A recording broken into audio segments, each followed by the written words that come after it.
বন্ধুরা, সব সময় কিন্তু আমরা আলুর খোসাটাকে ফেলে দিই আর আলুটাকে রান্না করি। তবে আলুর খোসা কিন্তু সব সময় ফেলে না দিয়ে অনেক রকমেরই রেসিপি বানানো যায়। এখানে দেখুন, আজকে আমি আপনাদের জন্য আলুর খোসা দিয়েই একটা রেসিপি নিয়ে চলে এসেছি। এটা খেতে এতটাই সুন্দর হয়, বাচ্চা বড় সবাই কিন্তু ভীষণ পছন্দ করবে। তার জন্য আমি দুটো আলুর খোসা ঠিক এইভাবে ছাড়িয়ে নিয়েছি। যতটা সম্ভব একটু মোটা করে ছাড়ানোর চেষ্টা করবেন। দিয়ে সমস্ত খোসাগুলোকে বাটিতে জলে ভিজিয়ে রেখেছি। এখন এতে দিয়ে দিচ্ছি আমি 1 চামচের মতো লবণ। লবণটাকে দিয়ে জলের মধ্যে এগুলোকে আমি 10 মিনিট ভিজিয়ে রাখবো। 10 মিনিট পর আমি খোসাগুলোকে নিয়ে নিয়েছি। এখন কি করব, সমস্ত খোসাগুলোকে নেব আর একটা কাঁচির সাহায্যে ঠিক এইভাবে খোসাগুলোকে আমি কেটে নেব।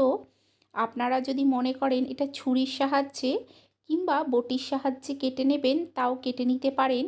দেখুন, ঠিক এই রকম একদম ছোট ছোট সরু সরু করে কেটে নিতে হবে।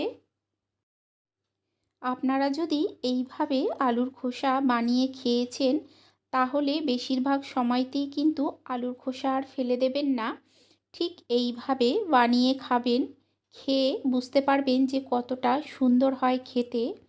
তবে সমস্ত খোসাগুলোকেই কিন্তু ঠিক এই রকম ছোট ছোট, ঠিক যেরকম আলু ভাজা কাটা হয় ওই রকমভাবে কুচি কুচি করে কেটে নিতে হবে। আমি সমস্ত খোসাগুলোকেই কেটে নেব।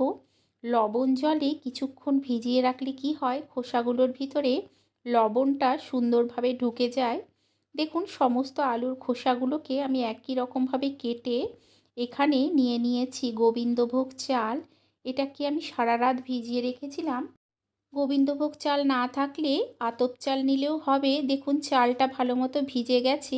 আর হাতে যদি সময় কম থাকে 2 থেকে 3 ঘন্টা ভেজালেও হবে।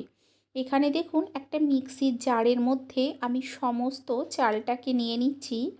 চালটাকে নিয়ে আমি একটা পেস্ট করে নেব।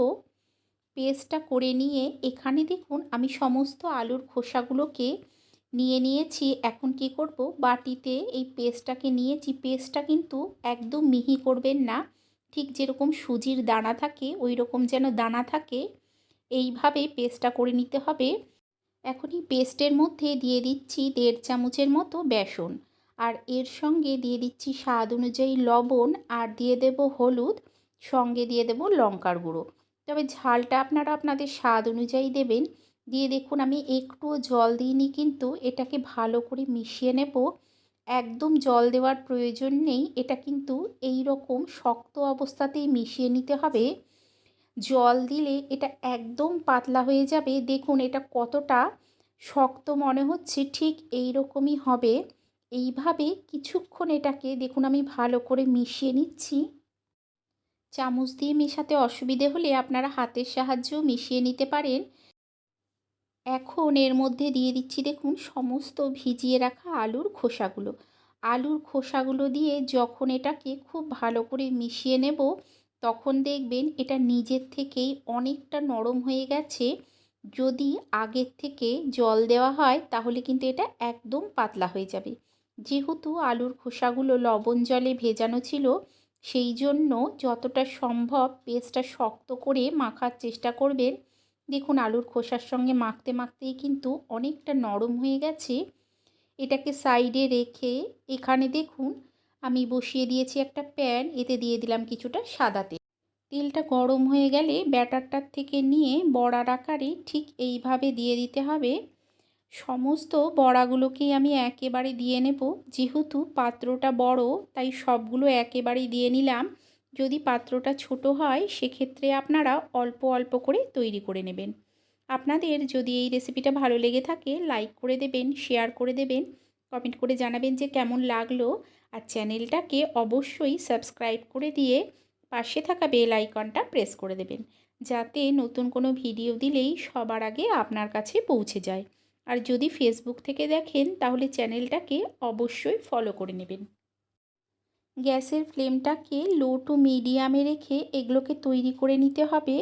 লো টু মিডিয়ামে রেখে এগুলো তৈরি করলে ভেতর অবধি সুন্দরভাবে ভাজা হয়ে যাবে। বাড়িতে অনেক সময় সবজি থাকে না, তখন আপনারা এইভাবে এগুলো তৈরি করে নিতে পারেন।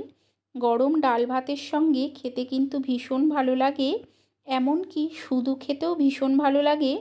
দেখুন, উল্টে পাল্টে একটু ভালো করে এগুলোকে ভেজে নিতে হবে, যাতে এগুলো ভেতর অবধি সুন্দরভাবে ভাজা হয়ে যায়।